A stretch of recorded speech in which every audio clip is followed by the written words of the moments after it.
মাছগুলো যে এই জায়গায় ধরে দেন আর চুম্বকের মতো এরভাবে ফেলে দিল, আর এইভাবে ফেলে দিয়ে জলে ফেলে দিয়ে আমার এইখানে কামড়ে দিয়েছে। আর আমার এই আমি তখন চিৎপাত হয়ে গেছি, যে তখন এই বাঘের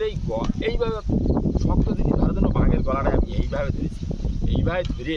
তখন আমি বলছি আমি তো মরেছি, তাও তোর আমি ছাড়বো না, একদম গলা টুটি চেপে এইবার ধরে রাখি, আর ও আমার কামড়ে ধরে রেখেছে। তারপর ধরে তো তখন আমার জ্ঞানটা ঠিক মতো ছিল, আমি বলি তোর আমি একদম ছাড়বই না, তা আমার আমি তো তুই আমার খাইছিস, তা আমি তোর একদম ছাড়বো। তারপরে ওরা এসে একদম আমি আছে ওই যে পুড়ে গেলাম, এই যে যদি আমার এই অন্য জায়গায় থাকলি আমি ওর হঠাৎ কিছু করতে দিতাম। হ্যাঁ, আমি যদি ওই ইয়েতে থাকতাম, তো যদি অন্য জায়গায় থাকতাম আমি হঠাৎ ওর